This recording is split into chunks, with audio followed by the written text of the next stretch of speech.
Alright, so let's talk a little bit about Akame Kiru. Now, this is chapter 62, and let's get into it. So, I don't have much to say about this chapter because it was relatively simple for its length.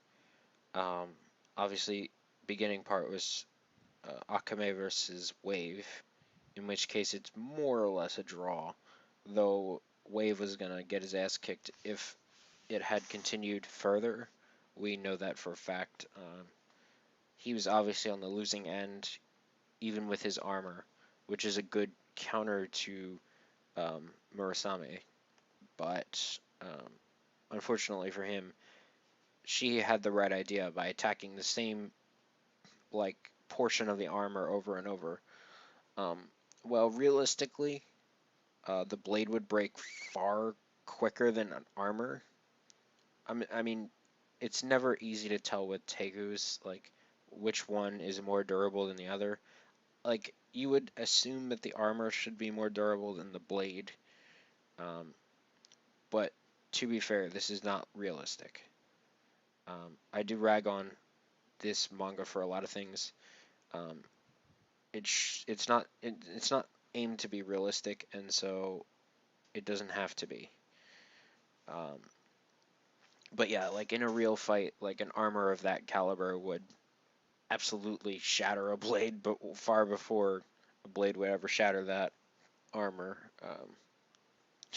Just saying. I mean, I know a katana can cut through a tank if it needs to, but I'm just kidding, guys. Please don't kill me, katana haters. Um, I'm just, I'm just fucking with you guys. All right, katana can cut through. Don't you know the samurai of old cut through Pangea, and that's why we have the seven continents? I mean, come on, guys. It had to have been katana. That glorious Nippon steel. I'm sorry. I'm bad. But anyway, so yeah, obviously she was about to beat Wave because I went over it, and he left. He ran as he should have because when you fight Akame, you're probably gonna lose unless your name is Estes, in which case don't watch the anime, um, because that was bullshit. Just saying. Um, so with that being said, you know the rest of the chapter was more or less about Leone giving her a back massage, a sexy back massage. No, I mean certainly the dialogue between them was interesting enough because I'm going back to Wave, not Leone, um, because it was all about Kurome, and we got the flashback, of course, uh, with a little bit of explanation about why Kurome did not want to leave the Imperial Army, and it makes some sort of sense out of a sense of camaraderie and just duty in general. Uh, it's all about personality, really. Some personalities would gladly abandon the army if they thought their sense of justice superseded it, um, but of which Akame is one of them. However, Kurome is not. So, yeah, and of course, her sweets are laced with drugs, of course, and she doesn't have that long to live compared to what she would have, because she's been her lifespan has been severely shortened as a result of all the drug stuff, which you would expect. That's sort of realistic, kind of. Uh, so there's not much else to talk about from there because you read the chapter, I'm assuming, so you know the backstory. And I thought it was all right. I mean, wasn't brilliant, but it wasn't bad by any means. It was good, solid. Um, and you can see, of course, you can see like the dismay on Akame's face, the fact that she didn't have the courage and the strength apparently to take Kurome away by her own, against her will. Uh, which, I mean, would that have really saved her? I mean, who knows? hindsight, what can we say about it? Uh, but she feels that killing Kurome is the best way to save her, which is typical anime logic.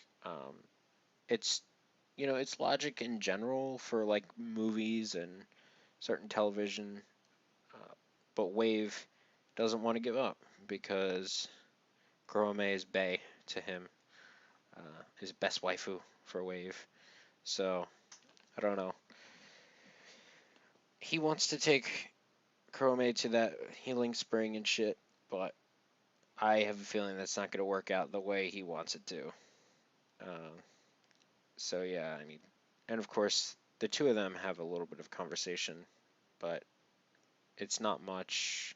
Uh, it's not much to talk about other than just confirming the fact that they are going to fight no matter what Wave tries to do. Um, they are going to fight, and most likely Kurome is going to die because she is not as good of a swordsman, assumedly. Um, but yeah, then of course we had the sexy back massage and an ass massage a little bit. Where I'm not gonna go there, but there was no real story there. But yeah, so they're about to go on a mission and shit, and yeah, they're about to go on a mission and shit, and that's it. Um, yeah, so I mean, honestly, that's the chapter. I mean, the artwork was good. I liked a lot of the facial expressions were pretty well done. I mean, I think the artwork is pretty good in this manga, especially. Oh, yes, the artwork was especially good with Wave, because Wave is drawn amazing, and Grand Chariot is freaking awesome looking.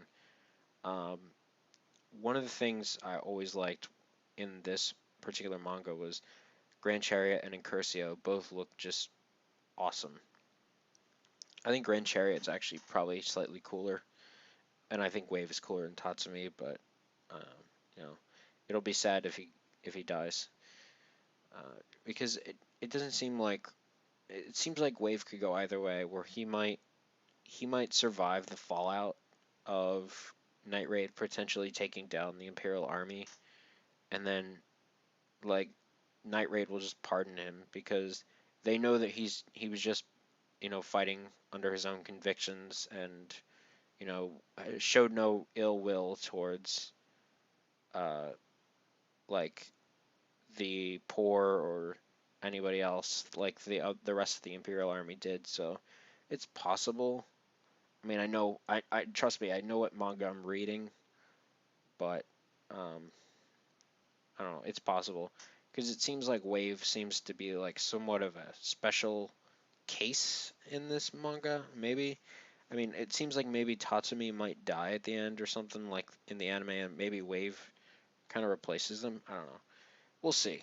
Well, there's a lot of things that can happen, but anyway, this chapter wasn't bad. It wasn't spectacular, but it wasn't bad. It was, I'll say good. It was a good chapter. So thank you guys for listening, and we'll see you guys next month, hopefully.